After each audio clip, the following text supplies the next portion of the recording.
Assalamualaikum warahmatullahi wabarakatuh. Saya Iqbal Purnama, NIM 17086409. Di sini saya akan menjelaskan tentang pengertian, tujuan, fungsi, dan manfaat kurikulum. Yang pertama itu pengertian kurikulum. Kurikulum adalah perangkat pendidikan yang menjadi jawaban pada berbagai kebutuhan dan juga tantangan di dalam masyarakat. Pengertian lainnya dari kurikulum adalah perangkat di dalam mata pelajaran atau program pendidikan yang memuat rencana pada berbagai jenis pelajaran di sekolah. Dengan adanya kurikulum tersebut, maka proses belajar dan mengajar di sekolah bisa berjalan dengan baik dan teratur. Kurikulum juga wajib diterapkan di setiap sekolah di Indonesia sesuai dengan ketentuan dan kebijakan yang berlaku. Nah, kurikulum ini disusun dan dipersiapkan serta dikembangkan bagi kepentingan pendidikan, khususnya dalam menyiapkan pelajaran supaya mereka bisa hidup di masyarakat. Makanya di dalam masyarakat adalah bukan hanya menerapkan kemampuan atau skill saja, tetapi siswa juga harus bisa menerapkan hidup dan norma yang baik di dalam masyarakat. Nah, yang kedua adanya tujuan dari kurikulum.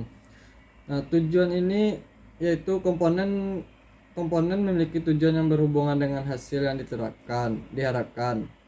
Pada arti sempit, tujuan dari kurikulum berhubungan dengan sistem nilai yang dianut di dalam masyarakat. Nah, biasanya rumus dari tujuan ini dapat digambarkan sebagai cita-cita masyarakat tersebut. Contohnya, yang ada pada sistem nilai atau filsafat yang dianut oleh masyarakat Indonesia yaitu Pancasila. Biasanya tujuan dari kurikulum tersebut adalah untuk membentuk masyarakat yang Pancasilais. Dalam arti luasnya, tujuan dari komponen kurikulum ini adalah yang berhubungan dengan visi dan misi sekolah atau tujuan dari proses pembelajaran tersebut. Nah, yang ketiga adanya fungsi kurikulum. Fungsi kurikulum pada umumnya, fungsi dari kurikulum adalah sebagai pedoman atau acuan guru dalam memberikan pendidikan pada siswa dan murid. Bagi guru, fungsi dari kurikulum adalah sebagai pedoman dalam melakukan proses pembelajaran di sekolah. Sedangkan bagi orang tua, fungsi dari kurikulum adalah sebagai pedoman dalam membimbing anaknya ketika belajar. Bagi setiap pelajar atau siswa, fungsi kurikulum adalah sebagai pedoman di dalam belajar, terutama di lingkungan sekolah. Nah, di sini ada berbagai penjelasan lengkapnya. Yang pertama, fungsi kurikulum secara umum dan khusus. Fungsi kurikulum secara umum dan khusus ini dibagi dua. Yang pertama, secara umum fungsinya adalah sebagai penyedia dan pengembang pendidikan bagi setiap peserta didik. Yang kedua, secara khusus adalah agar pengajar atau guru terhindar dari berbagai hal yang tak sesuai dengan standar atau kurikulum pendidikan. Intinya, supaya guru tetap dapat memberi pelajaran pada setiap siswa sesuai dengan standar dan kurikulum yang berlaku, serta sebagai pedoman dalam memperbaiki pelaksanaan mengajar bila terjadi penyimpangan dari kurikulum yang telah ditentukan, dan sebagai pedoman dalam mengarahkan ke arah yang benar dalam mengembangkan dan melaksanakan proses pembelajaran. Nah, yang kedua, fungsi berdasarkan kepentingan pendidikan. Yang pertama yaitu untuk mencapai tujuan pendidikan. Kurikulum menjadi sebuah media dalam mencapai tujuan program pendidikan, sehingga kurikulum ini sangat penting di dalam pendidikan karena perannya di dalam mencapai tujuan yang diselenggarakan. Nah, kedua, untuk perkembangan pelajar atau siswa.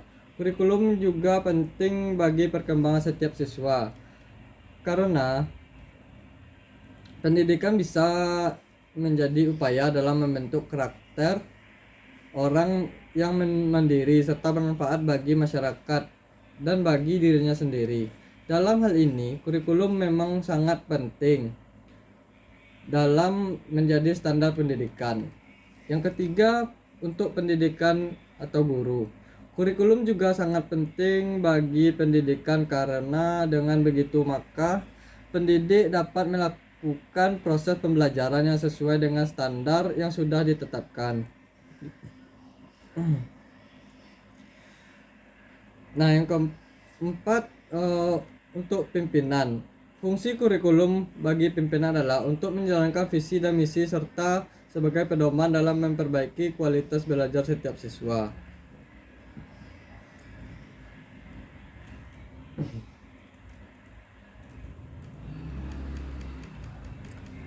Nah, yang kelima untuk orang tua siswa. Bukan hanya bagi guru dan pimpinan saja, tetapi kurikulum juga memiliki peran yang penting bagi orang tua siswa dalam membina anak-anaknya saat belajar. Orang tua siswa juga bisa membantu sekolah pendidikan dalam melakukan pembinaan di rumah. Dan orang tua bisa memantau perkembangan anaknya dalam hal penyerapan ilmu pengetahuan yang diperolehnya di sekolah. Nah, yang keenam yaitu untuk masyarakat. Peran kurikulum dalam kehidupan masyarakat adalah untuk memberi bantuan dan melancarkan pelaksanaan program pendidikan. Yang ketujuh, untuk sekolah tingkat atas. Kurikulum juga berperan untuk pendidikan tingkat atas, terutama dalam memelihara keseimbangan pendidikan. Contohnya, saat sebagian kurikulum sekolah tersebut telah diajarkan di tingkat bawah, maka sekolah bisa meninjau kembali apakah perlu atau tidak kurikulum tersebut diajarkan kembali pada setiap siswanya. Yang terakhir, untuk pemakai lulusan instansi atau perusahaan. Instansi atau perusahaan bisa memberi bantuan pada pendidikan yang sesuai dengan standarnya. Contohnya, mengadakan kerjasama. Bantuan yang diberikan tersebut juga berguna untuk melancarkan pelaksanaan program pendidikan. Nah, di sini ada juga fungsi kurikulum berdasarkan sudut pandang siswa. Yang pertama, penyesuaian. Kurikulum menjadi sebuah upaya dalam memberi pendidikan kepada setiap siswa. Yang kedua, integrasi. Guna kurikulum ini adalah untuk mendidik para siswa dan menghasilkan individu yang berkualitas. Yang ketiga, diferensiasi, yaitu kurikulum ini berguna dalam memberi pelayanan pada beberapa perbedaan yang ada di dalam diri siswa. Nah, yang keempat, persiapan. Maksudnya adalah untuk menyiapkan setiap siswa bila siswa tersebut akan melanjutkan pendidikan ke jenjang yang lebih tinggi atau menyiapkan siswa bila mereka sudah siap terjun ke dunia kerja.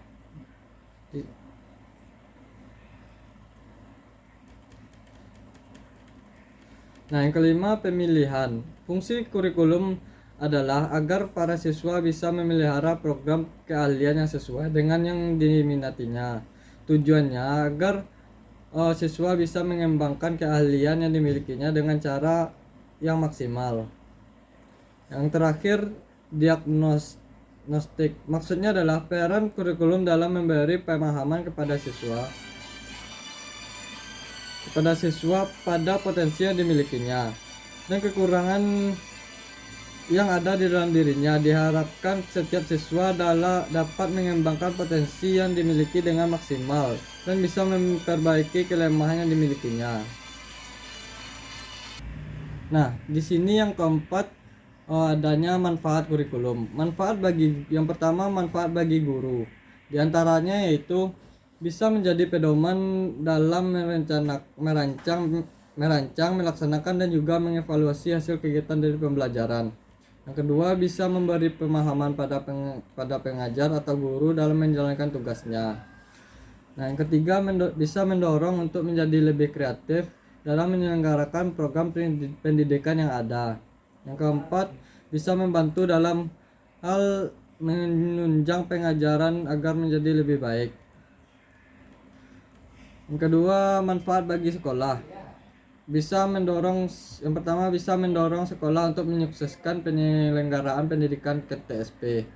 Yang kedua, bisa memberi peluang bagi sekolah plus dalam mengembangkan kurikulum yang sesuai dengan kebutuhan. Yang ketiga, sebagai alat untuk mencapai tujuan dalam program pendidikan. Nah, yang terakhir itu manfaat bagi masyarakat. Yang pertama, bisa menjadi acuan standar bagi orang tua dalam ikut serta membimbing anaknya dalam belajar. Yang kedua, dengan kurikulum, maka masyarakat bisa ikut berpartisipasi dalam mengembangkan program pendidikan melalui kritik dan saran yang membangun dan menyempurnakan program pendidikan. Nah, itulah sekian materi tentang pengertian, tujuan, fungsi, dan manfaat dari kurikulum. Saya akhiri, Assalamualaikum warahmatullahi wabarakatuh.